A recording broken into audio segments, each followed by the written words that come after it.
State Technical Committee meeting, and I'm very pleased to have a number of guest speakers here today. So Sarah, thank you, welcome.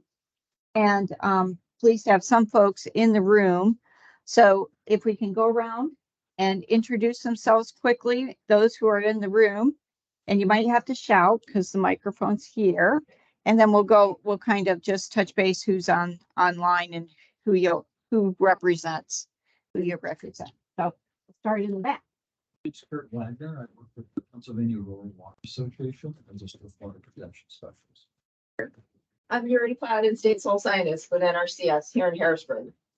Peter Hoagland, State Forester with NRCS here in Harrisburg. Nick Albert, with the easement programs here at NRCS. Melissa Hanner with easement program in NRCS. I'm Tracy Coulter. I'm an outdoor forestry program manager. Sarah Nicholas, a policy specialist with PASA Sustainable Agriculture. I'm Chris Sigmund, Team Ag. Jared Shippey, Assistant State Conservationist for Programs with NRCS out of Harrisburg.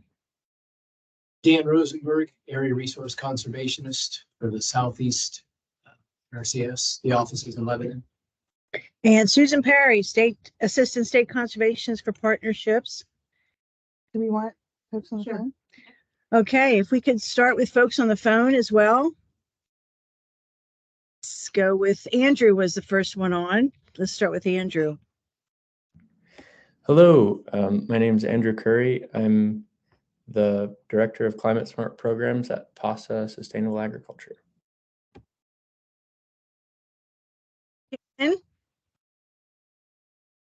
Or Catherine, I'm sorry, Kate. This is Kate Brisa. I'm a PADEP. Okay, Mark. Hi, I'm Mark Buckwater. I'm a engineer out of Harrisburg, and I'm kind of covering for Tim Peters today. Okay, Ryan Cornelius. So yeah, Ryan Cornelius, EQIP Program Manager here at the state office.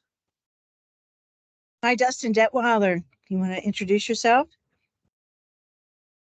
Yeah, I'm Dustin Detweiler, the Supervisory District Conservationist for Northeast Field Team 4. Thank you. Dimka. Hi, Dimka Braswell, Philadelphia Food Advisory Council. Okay. Jim Gillis, you want to introduce yourself? Sure. Thanks, Susan. I'm Jim Gillis. I am the Farm Program Chief for the Farm Service Agency based here in Harrisburg. Thank you. Joseph Habelka. Happy early Earth Day, Joe Habelka, Pennsylvania DEP Source Water Protection Program out of our central office in Harrisburg. Thank you. Jennifer. I'm Jennifer Chrisman with the Western Pennsylvania Conservancy. I oversee our watershed conservation program. Great, thank you. Justin Spangler. Hi, Justin Spangler, Land Studies. Kelly O'Neill.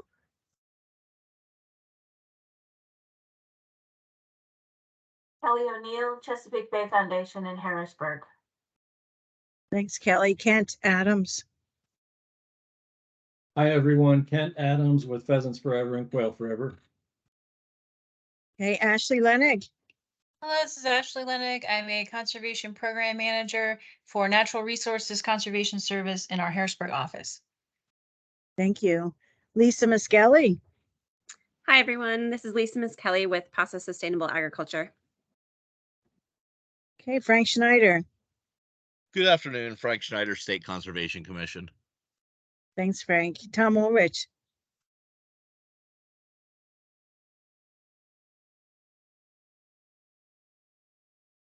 Tom? Oh.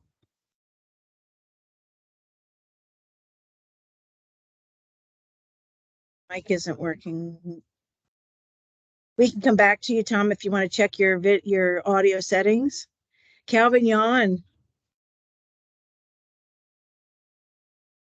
This is Calvin Yon, EPA Region 3 out of Philadelphia. Okay. Thank you. And Tom Ulrich, did you get your mic working? Maybe.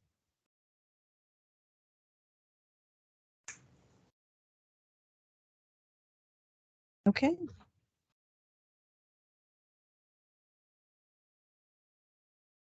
Susan, we just had someone get on the meeting. I know I'm not going to say the name right. Sedella? Sedalia Cornelio, you want to introduce yourself? Absolutely. Thank you so much. Hello, my name is Sedalia Cornelio, and I'm with the Dangula Foundation for Community and Economic Development. And I work in the area of business consulting, workforce education, training and development, as well as nonprofit consulting and program development. Glad to be here.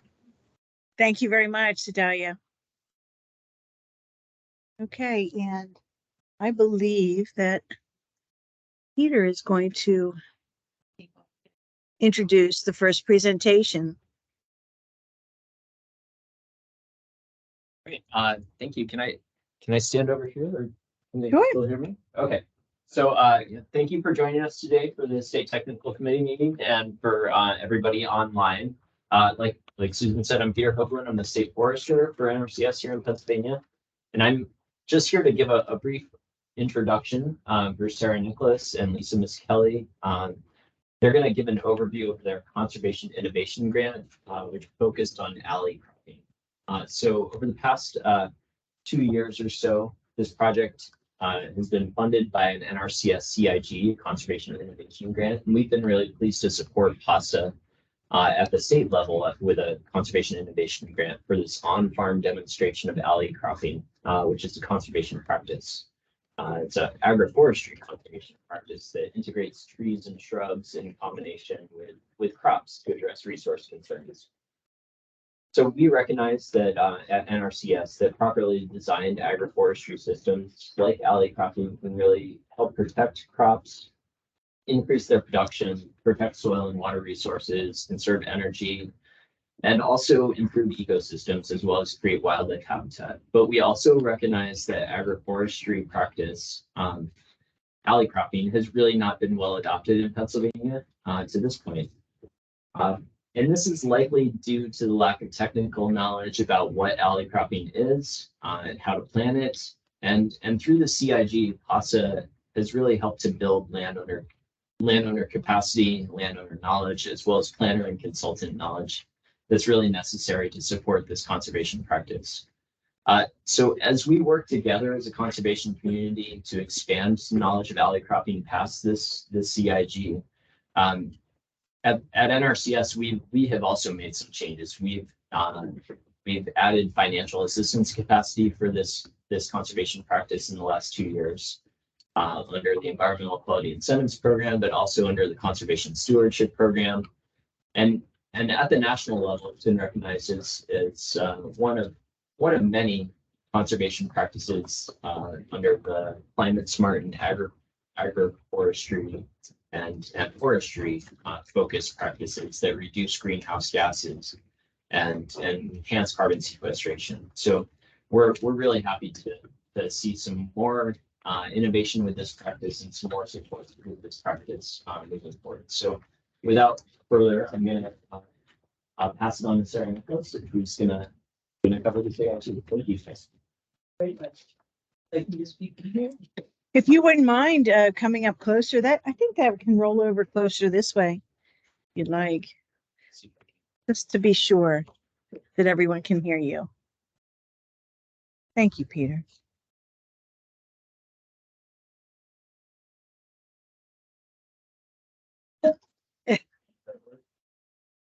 Yeah, great. If you don't mind, you can sit right here if you'd like. Good afternoon, everyone. Thanks so much for the opportunity. Again, Sarah Nicholas with PASA. You've heard a lot of PASA folks on the call today. Some of them are inspirers and collaborators, but this was really a wonderful partnership program with NRCS. We kind of learned a lot together. Lisa Kelly, who I hope is able to chime in from here, was one of the 3 farmers who participated in this CIG project. And I thought it was, at PASA, we always like to hear directly from our farmer partners. And so her perspective is going to be a little different than mine being a policy person. So I will walk you through our grant and then happy to take questions at the end. And Lisa and I are going to tag team as we go. So Peter mentioned alley cropping is one of 5 agroforestry practices supported by NRCS. One of the reasons that I got excited about this is not only did some of our farmer members ask for assistance and guidance on this, but we did a survey a couple of years ago, partly anticipating the increase in climate smart practices. And out of 15 practices that we asked our members to rate their interest, their willingness to jump in if they had more resources, agroforestry was at the very top. So this is a very, very popular item among our membership. So we felt the need to get up to speed ourselves, and then we were delighted to work with NRCS through that. So what is alley cropping? It's an ancient practice. It's been around for a very long time. In Europe, it's kind of been continuously practiced. It sort of fell out of favor here in the States, but it's increasing in popularity. It's the intentional integration of crops and trees in rows. And it's, as Peter mentioned, designed to do a lot of things at once. It's to add diversity to farm production. It's to add an additional income source or two. It helps with soil health. It helps with water quality. It addresses many resource concerns. It's good for wildlife, and honestly makes a more interesting and beautiful farm. So it does kind of hits all the bells and whistles that PASA community cares about. And again, PASA has, Pennsylvania has included alley cropping as a practice on its books for many years, but has not been funding this practice per se. There is definitely a need for more developed technical assistance in all agroforestry areas, including alley cropping. So we dove in with a fairly modest request. We wanted to design 3 alley cropping projects, just the design, on 3 farms in Pennsylvania, so that we can go out and kick the tires, look at the resource concerns, and we would learn along with the field staff from NRCS as we went. In order to have some real expertise in alley cropping on our team, we hired a consultant. We brought her in from Vermont. Some of you may know the name, Megan with Interlace Commons, Megan Giroux. She's been at this for a long time and has a lot of projects under her belt. So we got to work with Megan as often as we could get her to Pennsylvania. So we had a fairly lengthy process that we went through to select our farms. We had interest from about 25 when we advertised this. We picked the 3 that we felt were good farm managers first. That was a key. Are they really good at what they're doing now before they take on this additional effort? They were also fairly open-minded. They liked all of the benefits they could see that alley cropping would provide. So Megan came and we invited the NRCS field staff out with us to each of the 3 farms we ultimately selected, and went through a 3-phase design process, which I'll explain in a little bit. I'm hoping that Lisa, whose farm is Good Works Farm out in the Lehigh Valley, will share with us her perspective as a participant who went through this. And Lisa, are you there? I am here. Yeah. Do you want me to jump in now, Sarah? Take it away. Yep. Okay. Thanks so much for having me here. Thank you, Sarah, and thank you, Peter. Yeah, excited to talk a little bit about our project. So yeah, we're Good Work Farm. We're in Northampton County. So I'm coming here with both my PASA hat on and also my farmer hat on. I did get chosen for the project before I worked for PASA. Yeah, so our farm, we are a 14-acre farm. We just received preservation through farmland preservation 2 weeks ago. And we are sort of tucked in a very developed suburban area. There's a lot of warehouse development around us and a lot of housing development around us. So on 3 sides, we are have houses, and then there's some cornfields on one side. We really were interested in the project on a number of different reasons, as Sarah had mentioned.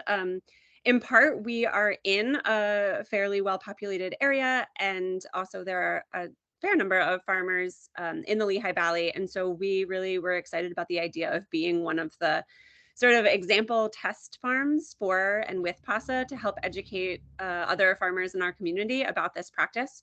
And so we really saw this as sort of being a pilot program, both for our own farm and also for the larger farming community in the Lehigh Valley. When we originally applied and thought about doing the project, we were really interested in nut production. As sort of going through the process with Megan, our plan completely shifted, and we did 3 different modalities that we implemented through the project. One is fruit trees, apple.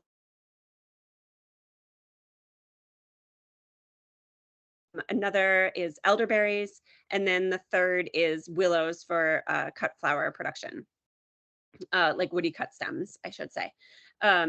And then sort of there's like half of the willows are for woody cut stem production, and then half of the willows are an SX61 willow, which is a hybrid willow that is for ramial wood chipping, that we put in asparagus sort of in the alley of that field to use the willows once they're larger to wood chip to mulch our asparagus. We were sort of excited about that possibility. So we put in alley cropping on about 3 acres of our 14 acres. We have been a mixed vegetable farm, used to sell retail through CSA, and have shifted in recent years to only wholesaling. And I think that was sort of part of the appeal for us, is that we grow just a small handful of vegetable crops on a somewhat larger scale for us, but a tiny scale in the grand scheme of things, that we could put into alleys. And so that sort of, that appealed to us as feeling complementary of doing small scale wholesale, or like micro wholesale, as we sometimes say, with alley cropping. We also were looking at crops specifically that I guess we had sort of 2 intentions in what we chose for alley cropping. One was crops that we might want to grow on a larger scale, but we wanted to test out growing. We are vegetable farmers. That is, all of our experience has really been in vegetable production. And so this was learning how to take care of a completely new plant and kind of plant. And so we, and I should say annual vegetable production is what our background is in. So we were sort of aware that we were trying out something new and wanted that to be as sort of simple as possible to integrate into our system, something that we could manage, that wouldn't get out of hand, out of control, and that felt, just manageable within our life. So our sort of the things that we wanted to do was, one was to try out some things on a smaller scale that we might want to implement in alley cropping on a larger scale. And then the second part was crops that we could potentially wholesale, either to either direct us doing wholesale, or wholesale with a co-op or collective. And so that was we didn't do a full business plan for the crops that we were putting in for the alley cropping, but it was sort of our mindset and what we were choosing for the crops that we grow. Maybe I'll just say a few more things. So some of the concerns that we had, and sort of why we were thinking about alley cropping. I think that it is no secret that we as farmers are all impacted by a rapidly changing climate. And in the fall of 2021, we had 4 6-inch rainstorms within a month of each other. So it was like every week we got 6 inches of rain in one storm. And our farm drains pretty quickly. We have really. Gosh, I'm so sorry. Keep going. Let's have a phone check. We are surrounded by development. And so we just have a lot of water on our farm, and we are thinking about ways that we can manage that water when it's abundant. And similarly, last season, we went through a, I don't know, 8-week period of no rain.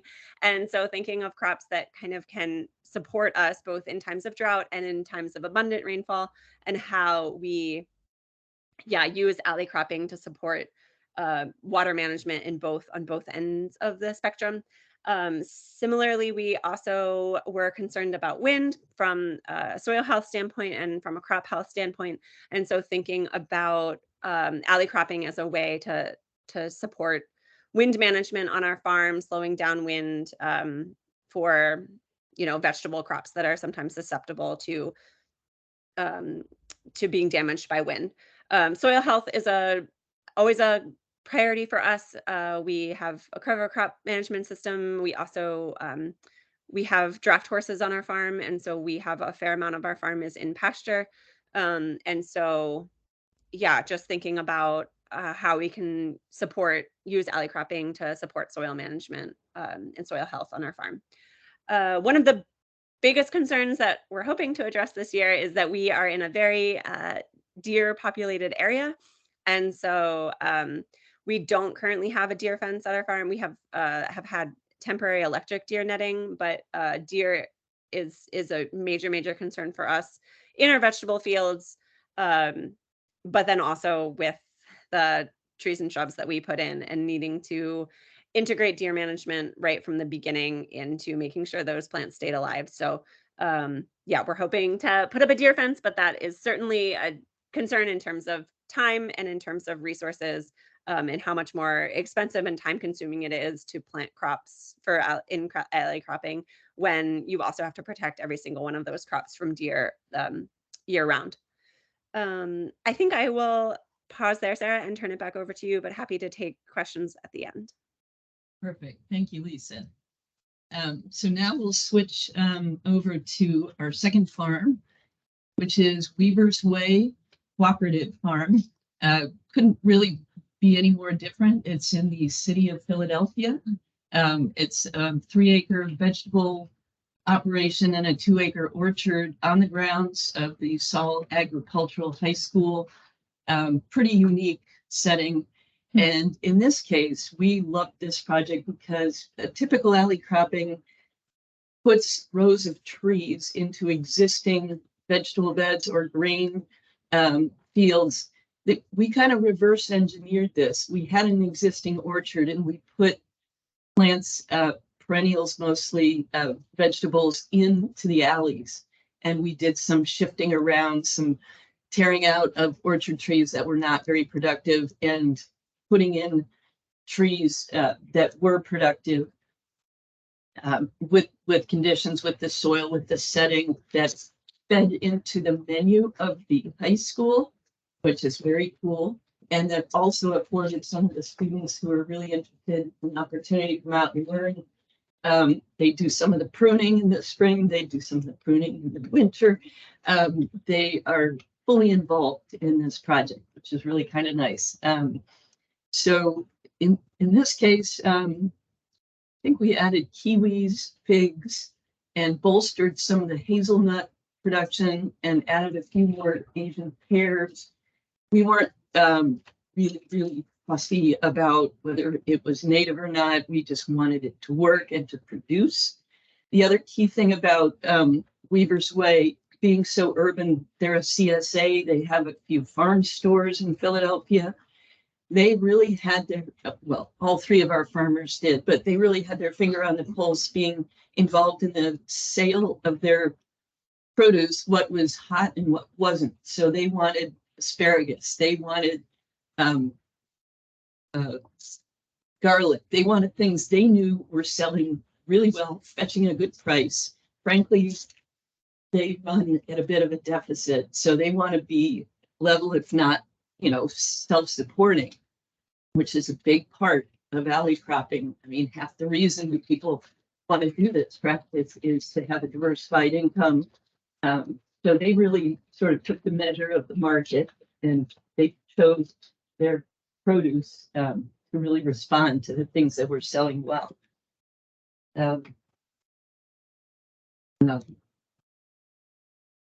Three Streams Farm was our third farm.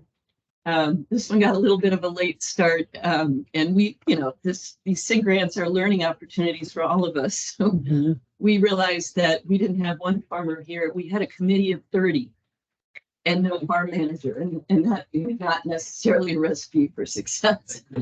The first thing we had to do with this incredibly bright and well-intentioned and wonderful couple that run this farm is to get them to hire a farm manager. It had been a bit of a hobby farm. It's a 32-acre farm in a rolling rural section of southern York County. So again, very different than the other two. The gentleman who owns it is a nuclear physicist with NASA. And his wife is really into permaculture, but she has a full-time big job in Washington, D.C. They sort of do farming on the weekends. We got a great farm manager. We had a different designer in this case, Lincoln Smith with Forested LLC, based in Maryland. And once they got going, it's incredibly comprehensive, the most well thought out, diagrammed, and referenced project you probably will ever see, a little bit beyond the kind of humble nature of valley cropping. I mean, this design is for the ages, but they went with, they had a different issue. Instead of being surrounded by urban or suburban neighbors, they're out in the middle of nowhere, but they are surrounded by conventional agriculture.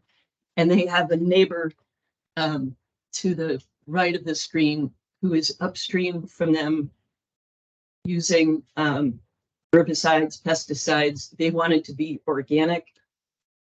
This is a hayfield. They really didn't use that much. And it was the only part of their farm that was less than a 7% slope.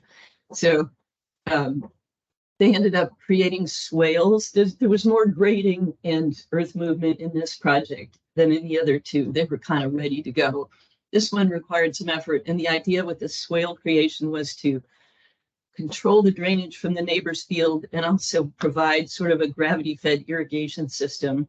They also put up a deer fence that I believe cost them $10,000. It's a 3-acre site, but it's 10 feet high. There's not a deer that's going to get in there. They are using heritage plants and seeds in consultation with their 30 partners. They want to feed the world. They really just researched everything. This is sorghum, and it's part of the intercrop. All around it are a variety of 25 different producing shrubs, mostly fruit producers. Elderberry is a big plant out there. Hazelnuts, again, kind of a very popular choice. Any number. They have cut flowers, they have twiggy stems, they have all kinds of wonderful things. They're a little more experimental and a little less focused on the market because, frankly, they don't really need the produce income for themselves, but they want to be a showcase farm and show others what they're doing. So that's a real variety of farm types. This is a meeting. We had a get together field day at each of the farms, and I should back up a teeny bit. The grant itself was to fund the participation in design work, but it also somehow we got ahead of ourselves and we threw in that we would open the doors to the public, to folks, other farmers interested in these practices, and show them alley cropping. But we hadn't really planned to install the alley crops, so there wouldn't have been anything to see. You think about it, we'd all been standing around looking at a bunch of dirt. So we went off and did a little bit of extracurricular fundraising. Each of these installations, with the exception of the Cahalan's deer fence, cost about $5,000. And that includes free labor from the farmer and from us and other participants who helped out on planting days. So normally it would have an additional labor cost there.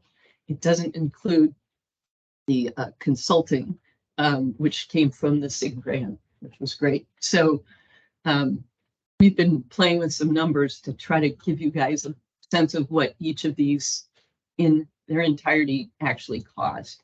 But I will say, as a rule of thumb,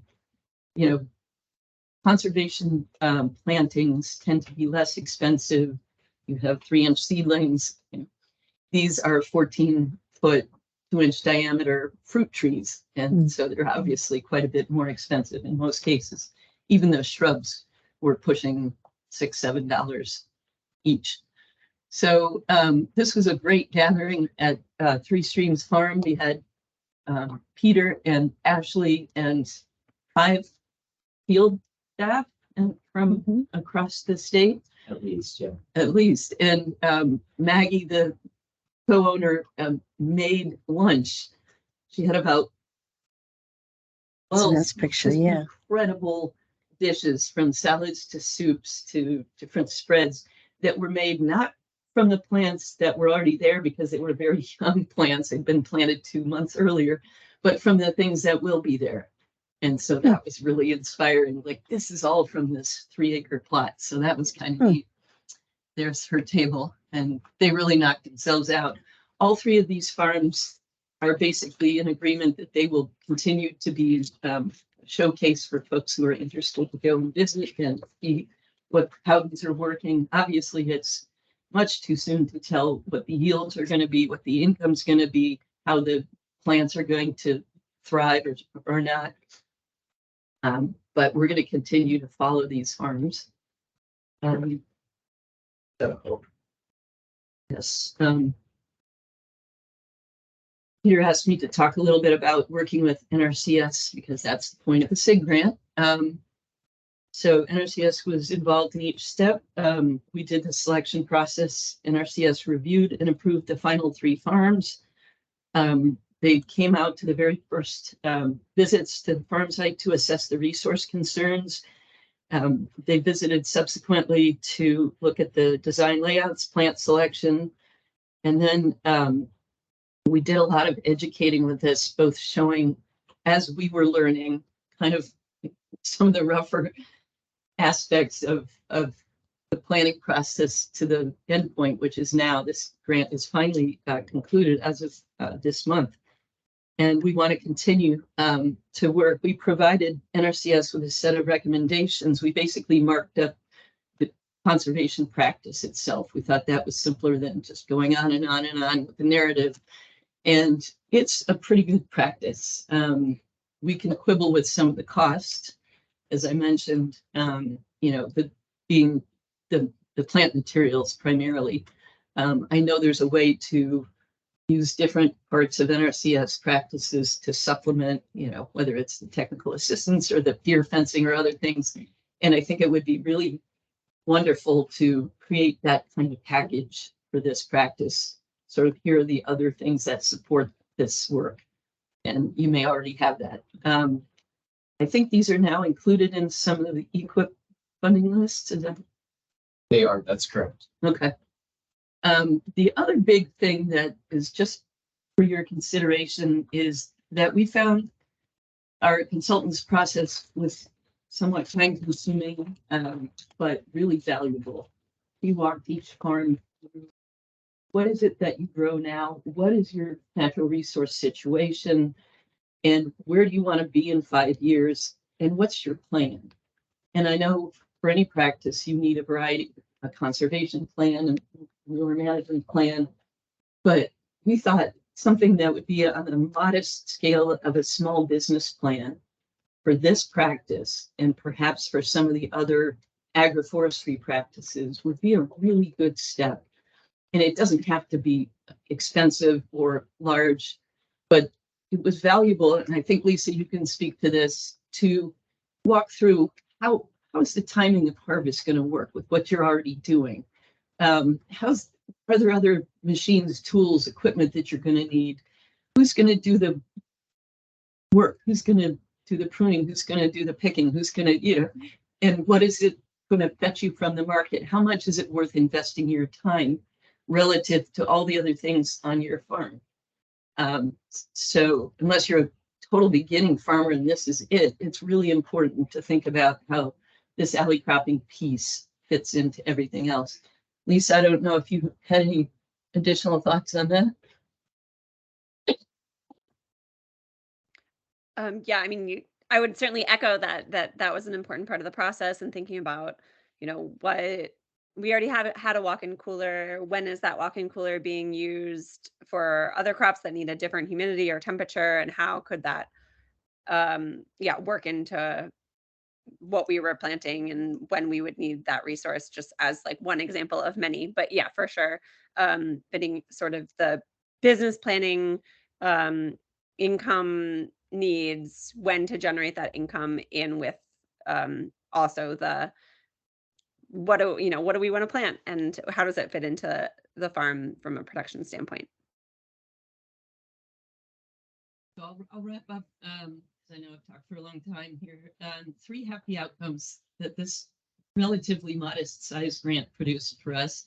One is we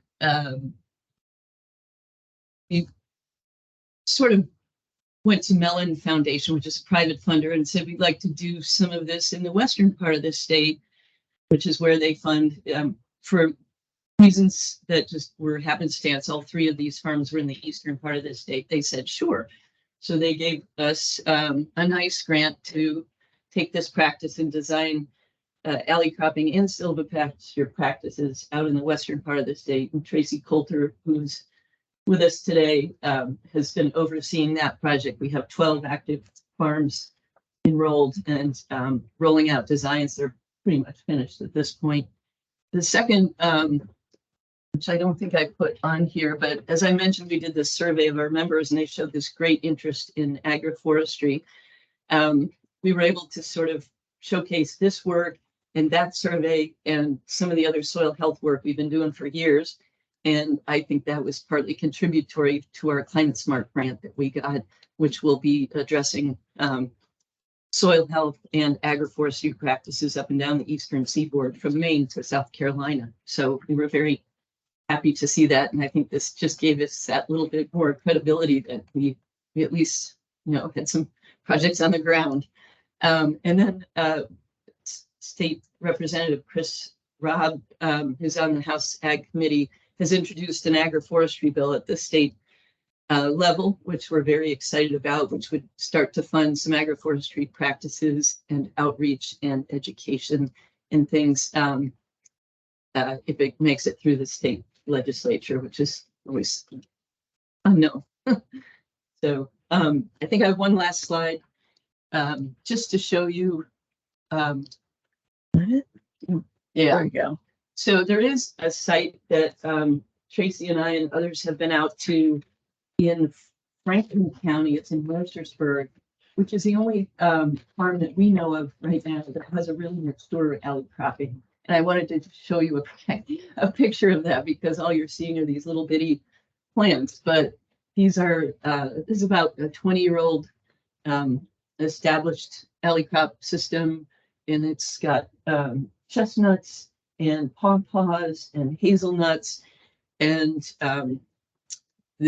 Eric Strickler, who owns it, his wife runs a cut flower business, and she is the one using the alleys for her business, and it's doing really well, so it's worth a visit. He now works for DCNR, so he's a planner, but it's a great site. You get a chance to go out and see that, and hopefully our farms will be looking this good in about 15 years. So with that, do you all have any questions? I'm just curious what the survival rate of the trees you found to be. I was just curious how, if you're having success keeping them going. These were implemented last fall. Okay. So we don't know yet. Okay. And it's a great question. Well, ideally, what we would like to do is have a follow-up grant for something like this to look at survival yields. And in the case of nut trees, that's going to be 7 or 8 years from now. And the economic contribution, which all of which is kind of unknown. We're all going on faith that this is a good idea and it will work and it will do all these things. And so we'll start to find out. But you're going to follow and collect that data, like the cost data and all that. Not at this point. We'll have to find a way to cover that effort. But yeah, that's our aspiration. Okay, great. Did any of your planning include sort of projections of revenue? Yes, And so what do you hope to achieve it's individual. In general, I think Weaver's Way felt that it would pull them up to level self-sufficiency or beyond. They know what the market bears for asparagus, for garlic, for hazelnuts. These are all things that are in demand. Pawpaws, they're selling their pawpaws now. But there's an ever expanding market for them. They didn't do, they did sort of rough percentages. Lisa, I don't know if you did an exercise where you projected income. If we did, I'm not sure I have those numbers in front of me. If somebody wanted to follow up, I could look into it, but I don't have those numbers readily available. There's so much uncertainty, but that's what we would like to do. Yeah, it sounds like that would be a really good outcome for you, especially when you start to try to scale the practice with other people. Right. Absolutely. Thank you. Just a general with the consultant that you work with and in the design aspect, as far as widths of alleys in general and then heights of trees and shrubs, is there in general, could I say, a sweet spot for that? Or was that a big aspect of individual design as far as what they were growing, obviously, and what they're putting in the alleys? What did that typically look like? Well, in the case of Weaver's Way, the orchard was already there. Our alleys were fixed. So that was easy. In the case of Lisa's farm and the Three Streams farm, all three took slightly different approaches. Lisa, I think yours are about 12 to 20 feet apart, your alleys? Sorry, are you talking about in row or you're talking about the width of the alleys? Between the tree rows, yeah. Between the tree rows. No, ours are, I believe they're 50, I believe they're 50 feet apart. Okay. And I think Three Streams is even larger. Now, if you go out west, there's a group called the Savannah Institute, and they are doing this on a much bigger scale. And they measure between rows based on the size of the combine that they want to get through. So, you know, these are generally smaller size farms. So the widths are going to be what works for the farmer. What else is there? It's variable. And I'm not a alley crop designer, so I would encourage you to talk to folks who might be. Yes.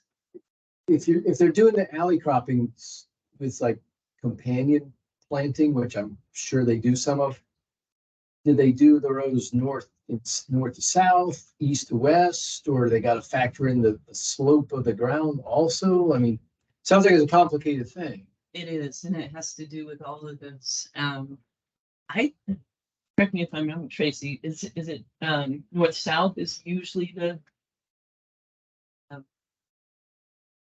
lineup for shading purposes? That's fine. For shade purposes. Yeah, exactly. We chose a part of the field that was already oriented north to south. We're sort of in a point now where the rest of our farm is oriented east-west, and we'd like to put in more alley cropping, and we're sort of figuring out based on the slope and the layout of those fields. We have a high tunnel in that field, sort of how we incorporate that. So yeah, it is for sure a question and a concern.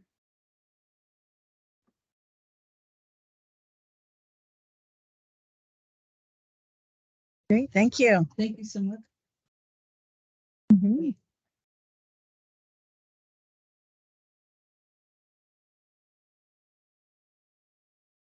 Susan, you have a couple hands up. This is Ashley. I just wanted to say thanks to thank you. Sarah and Lisa for the excellent presentation, and also to Peter Hoagland, who was our technical contact. So just wanted to say thanks as the CIG program manager. Thank you, Ashley. And I see Calvin now. Thanks for bringing that to my attention. Calvin, was there something you wanted to ask Sarah or the group? Yeah, is this mostly just useful with like vegetable farms, or could this also be like used by like, or could it be exported to farmers who like do like the maize and soy rotations, like for like out in the Midwest? Or to my knowledge, and you should go on the Savannah Institute website because they really address this much more directly. But I think they are doing this with corn, with soybeans, really large scale farming operations. There's also other examples of you know, alfalfa within the rows, or even wheat or other, you know, other marketable crops. So yeah, more than just vegetables, but this does lend itself to vegetable operation on the small scale very well. Did you hear those responses, Calvin? Yeah. Yeah. Thanks. Okay. Well, that is a good speaker. Okay. Were there any other questions from those on remote access? Okay. Yeah. Thank you very much. And is there a link to that? Well, maybe I can look up the Savannah Institute. If somebody can post that in the chat, maybe for I don't know if I can drive and do that at the same time. Okay, so we'll go into technical reports. Engineering for Mark Buckwalter. I will bring up your presentation, Mark, if you want to go ahead. Thank you. That's great. Thanks. Yeah, so hello, everyone. I'm Mark Buckwalter. I'm a engineer out of the Harrisburg office. I work under Tim Peters, and he's helping with Boot Camp 2 today. So he's busy helping train new folks. So I'm stepping in. Can everyone hear me all right? Susan, Yes, hear me? we can hear. Yes, thank All you. right. Good deal. If you want to go to the next slide, Susan, I'll jump in. So a few engineering notes. Highly pathogenic avian influenza, HPAI. Concerns have grown as additional operations have tested positive over the past 2 months. There were positive cases in Tioga, Lancaster, and Allegheny counties, which is kind of all corners of the state. So concerns there. So as a result, visits on poultry operations are suspended, similar to the way they were last year. When projects require a visit to continue, the situation is considered on a case-by-case basis and reviewed by the area state conservationist or the state conservation engineer. Additional precautions are taken, such as extra steps to avoid contact with the birds, manure mortality, and continuing good biosecurity is key. And certainly landowners have input if they want to continue to have inspections done. Next slide. Some update on some standards. There are 4 out to be reviewed, and reviews are due May 5th, 23. Practices are 368, emergency animal mortality, 457, mine shaft and adit closings, 543, land reclamation, abandoned mine land, and then 578, stream crossing. So those are out right now. Next slide. Tim wanted to highlight some website changes or some additions. So engineering tools and resources will be coming to the ePhotog section 1. So they include some engineering practices such as standard drawings, details, guides, spreadsheets. A list is there on your sheet. So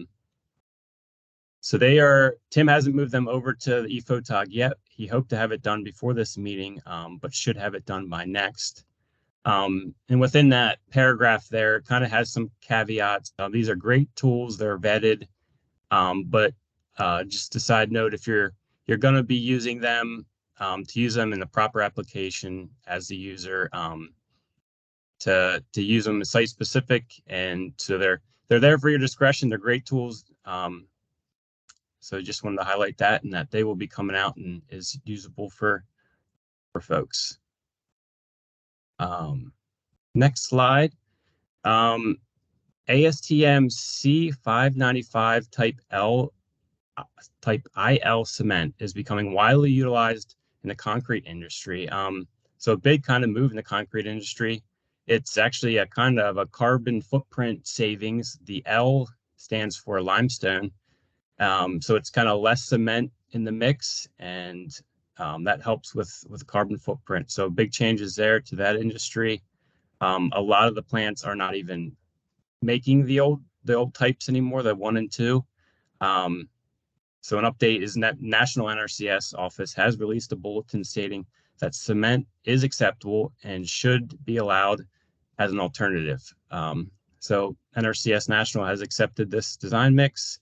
PA NRCS specifically is working to update specifications to allow the use. Some of the specs include 309 Ag Chem, 313 Ag Waste, 378 ponds, and then another big one, 561 heavy use areas. So the kind of any of the standards that talk about concrete mixes, we're going to try to get those updated in the next couple months or years. So look for that. The last slide is an EWP update. So big update here. I help as the program manager for the state for EWP. So if you don't know what EWP is, so Emergency Watershed Protection Program. So that's an added program NRCS has in addition to the Farm Bill programs. So if you've been on these meetings, I think Tim's probably given some updates as we've progressed through this event. But as of the end of February, we finished our last project. There were 32 projects total, and the disaster event was hurricane or tropical storm. When it hit Pennsylvania, it was a tropical storm, Ida, which, yes, resulted in 32 sites and over 12 counties, 7 counties in the Northeast and 5 counties in the Southeast. There were agreements made with 14 different sponsors, show a huge help and requests, or big help from sponsors. They included county commissioners, conservation districts, local boroughs and townships, a watershed alliance, and a redevelopment authority. So big thanks to them and all the work they put in and effort in order to help homes and businesses in their surrounding communities. The total construction costs for the 32 projects came to $2.8 million. That results in about a $71,000 per site average cost. And then NRCS reimbursed a little over $2 million, roughly 75%. And then PADP through their Stream Restoration Improvement Program reimbursed the remaining 25%. So yeah, 100% of the construction costs was grant funded. So that's what I had to close, Susan. Okay, thank you. And Yep. would you mind, Mark, posting in the chat the location of or the link to the Field Office Tech Guide for yes, the tools and resources that you mentioned? That would be great. Yeah, so it won't show up in section 1 yet, but Okay. yeah, you can look at section 1 and it'll be a new tab in that. So, Yeah, maybe just post that and then Yep. mention section 1. That would be great. Sounds good. Thank Will you. do. Yep. Thanks. Thanks again, Mark. Okay, Dan Ludwig. Is Dan in the room? Dan's teaching at boot camp. Oh, okay. Is someone able to go over? Maybe. Sure. Oh, thank you. So we have 5 conservation practices that are up for review that have been sent out to the state technical committee that are all under the forestry discipline, and you have a packet right here. We're soliciting comments on these 5 conservation practices. Forest farming is 379. That is a name change. That used to be called multi-story cropping. So there's not much that changed within that conservation practice standard, but the name. Fire break 394, fuel break 383, forest stand improvement 666. That's kind of one of the main conservation practices that get used on forest lands. And then tree and shrub pruning 660. That one is one that we do not have currently on our cost list, but we do still have in the field office technical guide. So it's one that we can provide technical assistance for, but not financial assistance for. So these are out there for review and for comments. And have they been sent to the I believe that Ted sent them out, but we can get confirmation on that. So it should be about a month since the day that Ted sent them out, which would have been a couple days ago, I think, or yesterday. Okay. And once you've attended one of these meetings, you should regularly get mailings, just for those who may not know. And I believe Ted sends to the entire list, but I'll confirm with him that these were sent out. Yep. Okay, Yep, thank that's all I you. have for now.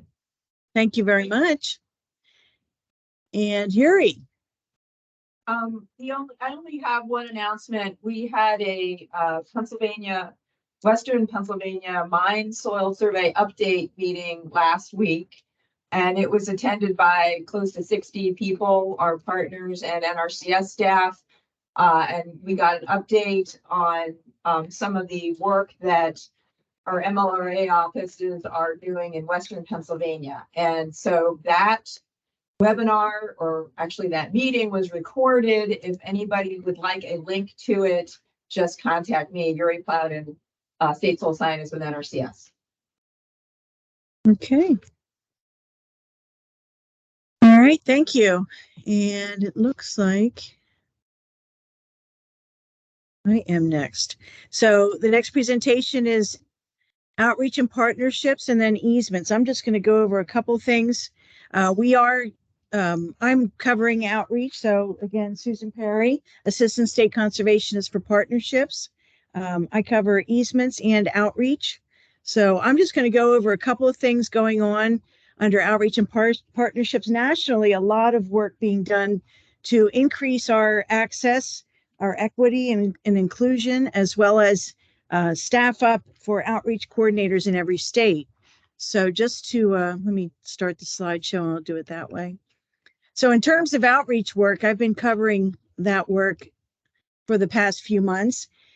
And, you know, a lot being done with urban and small farm practices. We have a couple of the Urban Ag Subcommittee that are on the meeting today. And again, the outreach work is responding to feedback directly from folks to our leadership as well as to Congress, looking at how we do business and maybe reaching out to non-traditional audiences as opposed to our traditional conventional operations. So really looking at expanding our reach. We're all developing materials as a nation, as a Northeast group. We're meeting regularly, as well as developing new materials like this Pennsylvania Conservation Choices under urban and small farm practices. So there are a number of practices that were added in this year, and we're going to expand in the next year the areas that are eligible for these practices under EQIP and AMA. So that's something. Also is strengthening partnerships, looking at non-traditional partnerships where we've been meeting, as I said, monthly to talk about how we can expand what we do and how we do it. Seeking out new customers, certainly working with the Urban Ag Subcommittee and some of the new partners that we've reached out to. We see that there are a lot more customers out there that could use our technical assistance and financial support. And building our website and social media presence is a focus. So learning opportunities. Yesterday, we held a second in the series Lunch and Learn webinar looking at urban agriculture and the issues and barriers surrounding that. So Sedalia, thank you for your participation. We had Cass Urban Meat from the Xerces Society that spoke about her work with some gardens in Philadelphia and the potential for more technical support from them through a national NRCS agreement they have. So that was not well attended because of the weather, I think, and because of the season. A lot of folks are out working in the garden and out working on their farms now. So we did record it, and it will be distributed through the Urban Ag Subcommittee and to this committee as well. And other learning opportunities, we've revived the People's Garden program. I don't know if anyone knew about that program. It started years ago under 2 administrations ago and has been revived. And we have potential for assistance within the People's Garden. So these would be community type projects that may not be farms, may not have farm numbers, but need assistance nonetheless. So this People's Garden webinar series is focused at helping folks who are establishing and developing, enhancing community gardens, and how we can share on the ground stories and technical support for those projects. So those are available and can be registered through farmers.gov. Your opportunities. I hope everyone saw that there's a soil conservationist position. Our Philadelphia, Pennsylvania Service Center will be open sometime soon. We have a building that's been selected and an office and a lease arrangement that's being implemented. So we're looking at staffing that with an urban soil scientist, which Kafeni Kajela is this one station there. And now we're hiring a soil conservationist for that office as well. And then statewide, it has not been released yet, but there is an outreach coordinator position that will be in place here, either in Harrisburg or in the center of the state in Mill Hall. And then the Earth Team Volunteer Program, we're looking at how we can better utilize our volunteers around the state to help with these type of community projects that we do. They're also looking at collecting data. We're using what they're calling dashboards, where they're looking right at the NAS data and estimating our program participation, the types of customers we have, and really looking at digging down into how we can be more equitable in our projects and programs.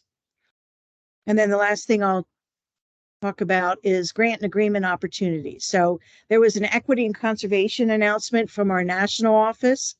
Those proposals are due next week. We also have a newsletter that's going out. And again, all of these you can sign up at farmers.gov to get this urban ag and innovative production news. If anyone's interested, there's all kinds of opportunities on there for different types of projects for, as I said, non-traditional customers, but the composting and food waste reduction grants are due on June 15th. There's a whole list of different grant opportunities through the Office of Urban Ag and Innovative Production. And then our state CIG, I would assume that Ashley, you're going to talk about that, but there is an urban farming category on our state CIG this year. So that's all I have. And if there are no questions or comments, I will turn it over to Melissa Hanner.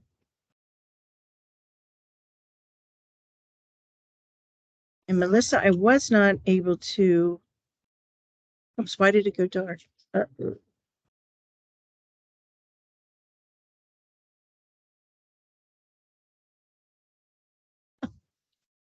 No presentation is fine. Can everyone hear me?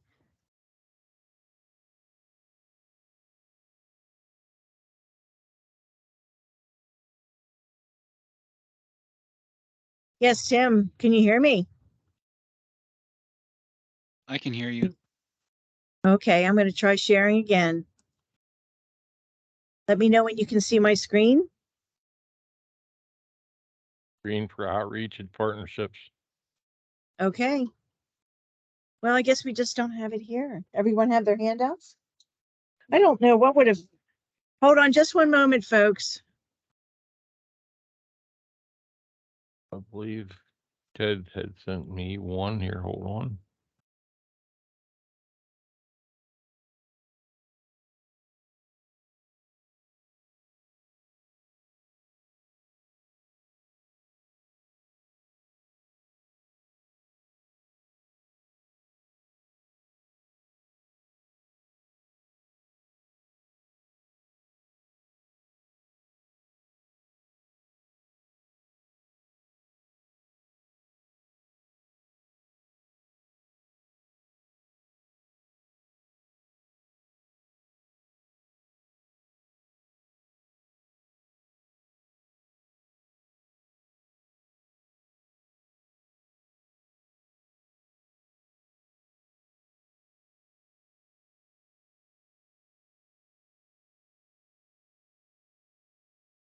Tim and Susan, I sent that to you on Yep, I have it. Teams.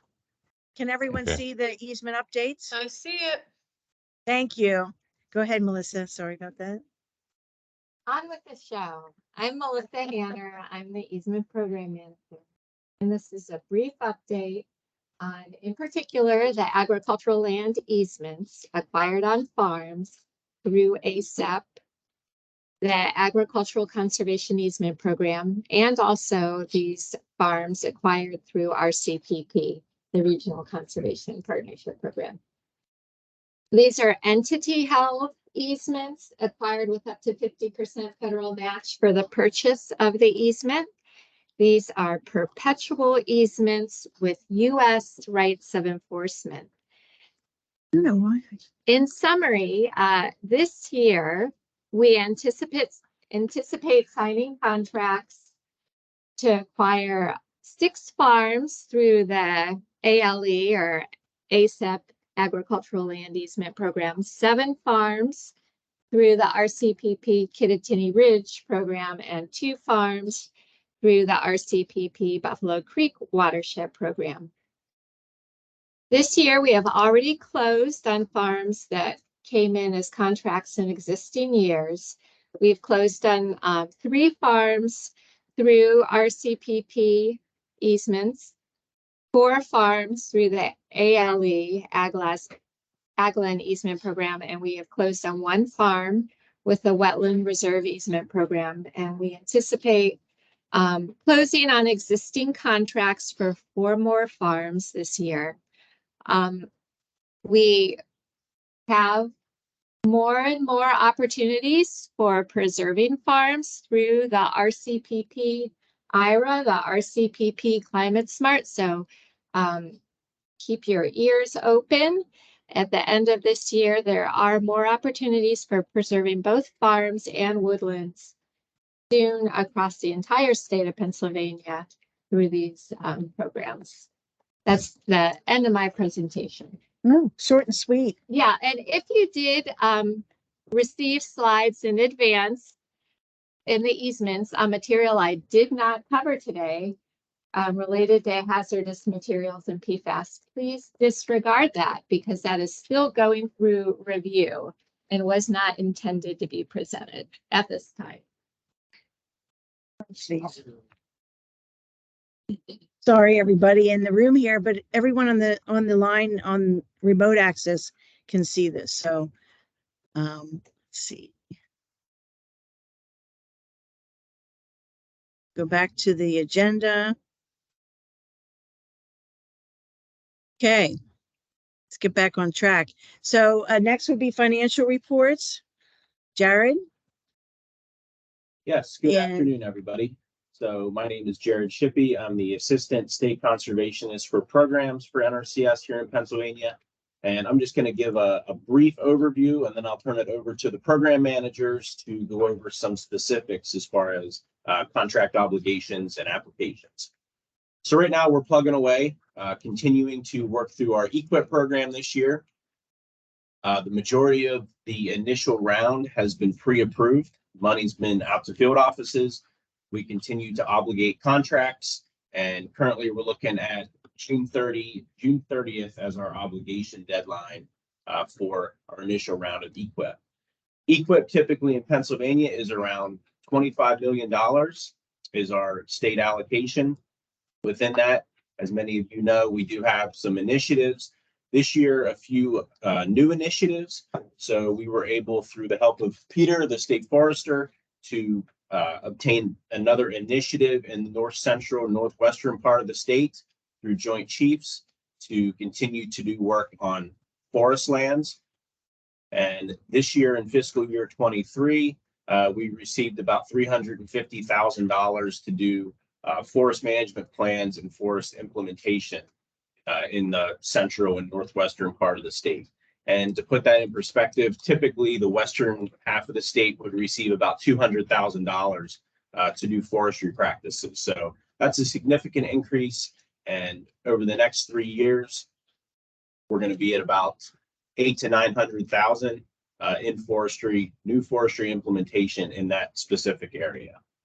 Another initiative that we received this year was through the Inflation Reduction Act. So we received additional money in EQIP and also in CSP, our Conservation Stewardship Program. So in fiscal year 23 in EQIP, Pennsylvania received an additional $3.5 million. And we announced that sign up back in February. So our first round sign up for the Inflation Reduction Act initiative went through March 20th. So we are currently working through and making pre-approvals for applications in EQIP and also Conservation Stewardship Program. Regional Conservation Partnership Program. We continue to obligate contracts in that, and Adam is not going to be on today, but we do have one new one this year that we're going to be doing some contracting on, and it is through the Chesapeake Bay Conservancy as the lead partner. So pleased to announce that they were able to receive multiple applications, and we're looking to have about $1.9 million of new projects through that RCPP conducted across the center of the state.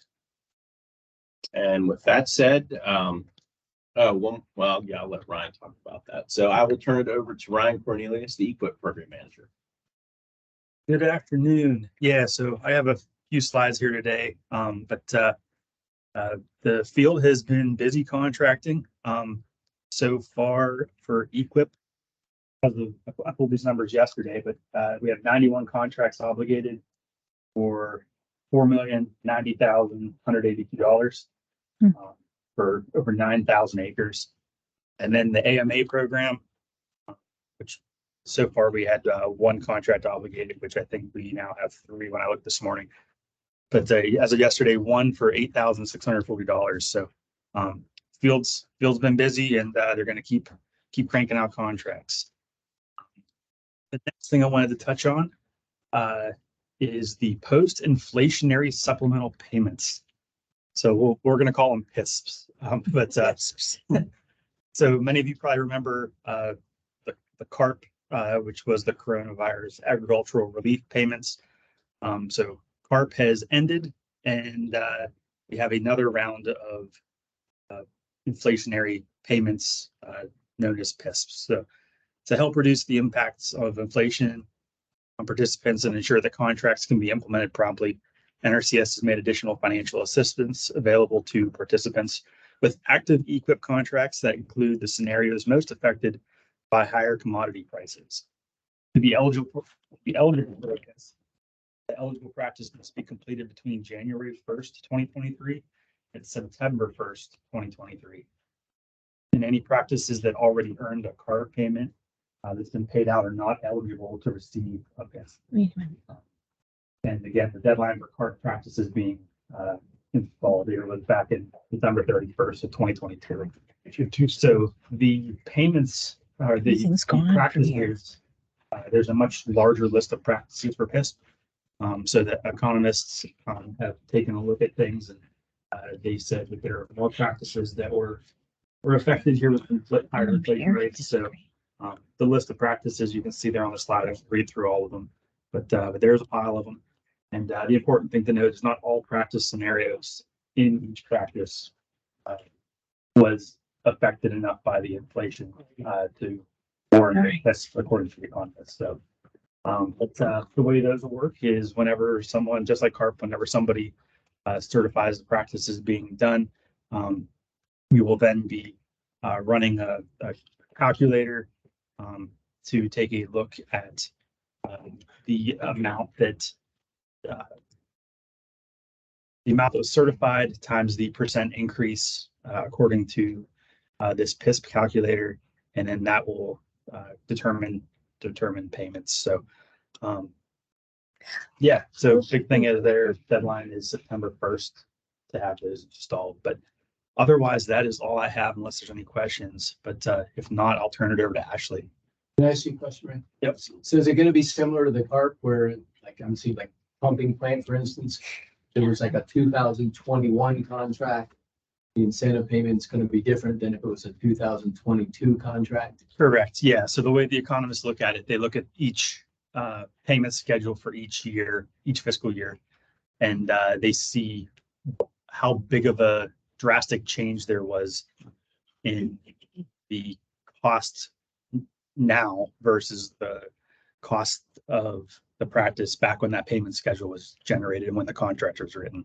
So yeah, so in general, the older contracts that are still on the books, those line items more than likely would have a higher percentage for the PISP increase. Yep. Yep.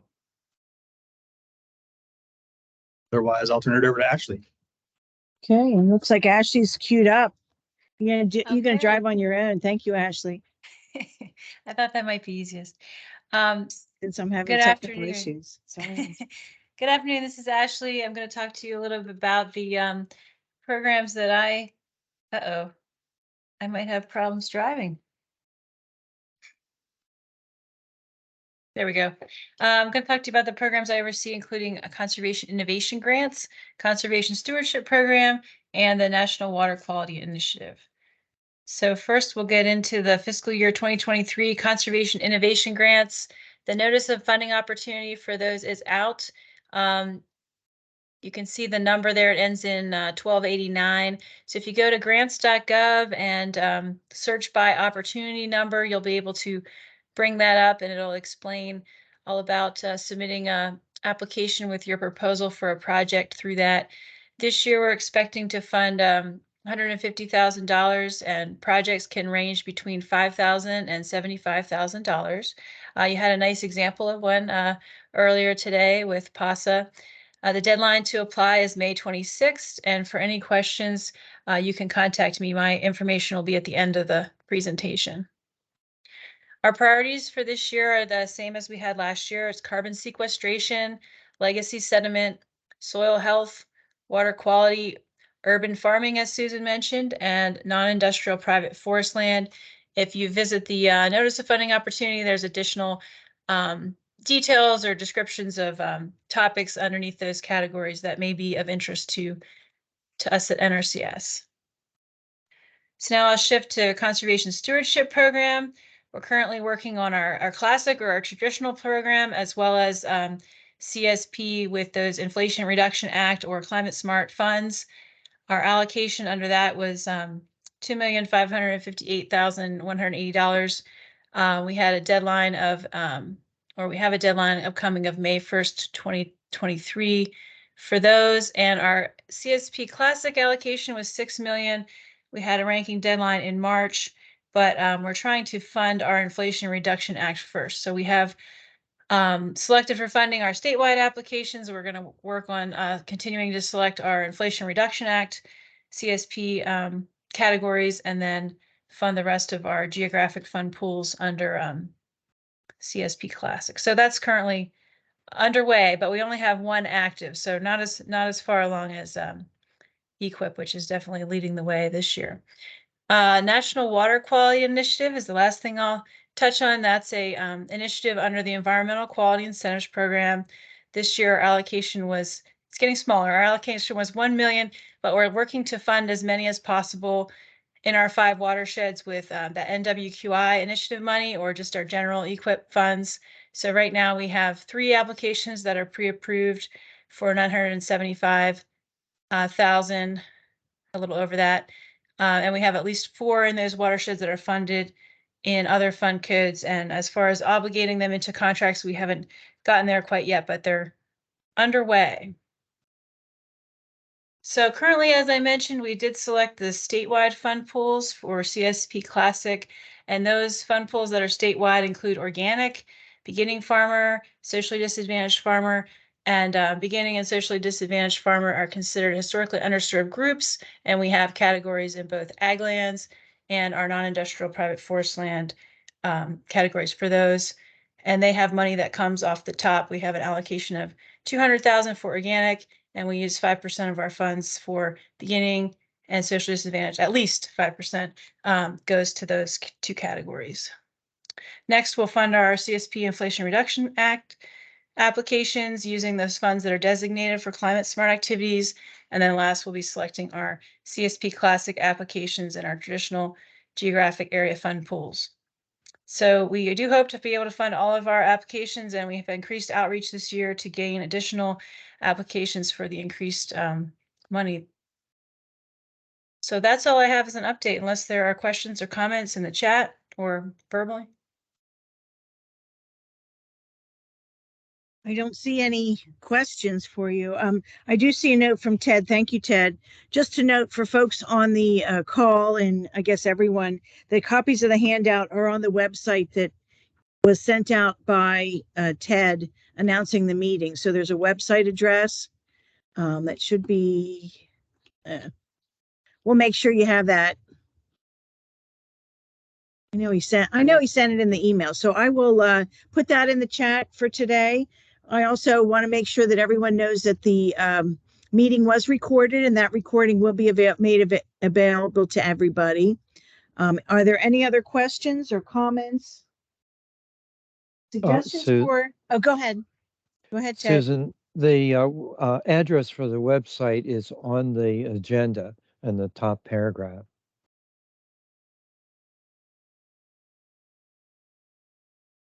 So that's the address for the agenda. Okay, I'll put that in the chat for everyone.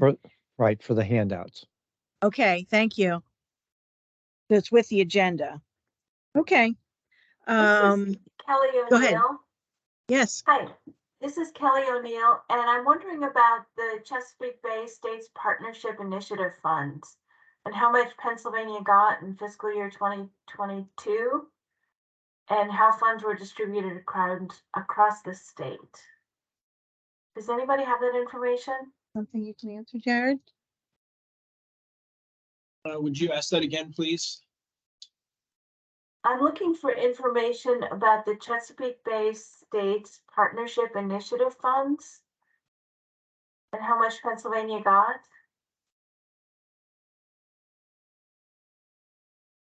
That one you know? No, I'll have to look into that. I can look into that and get back with you on that, Kelly. Okay, thanks so much. Okay, any questions from anyone else in the room here or on the line? How about topics for next meeting? We try to have a technical presentation. We've been highlighting some CIG grants that are closed out.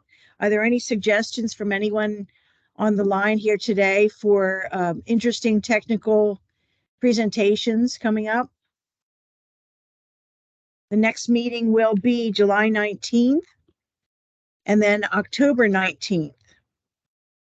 And I recently met with the Pennsylvania Grazing Coalition and mentioned that maybe we could do a presentation on some grazing projects in October. So I'll slate that for October. But if there's something in July that anyone would like to hear about in terms of programmatic or technical issues, that would be great if you want to send it to myself or post it in this chat or somewhere else, or email one of us. Okay, and Denise has left the room, but on behalf of Denise, thank you all for being here today. And with that, we will go ahead and adjourn. We'll give you back a half an hour on this beautiful day.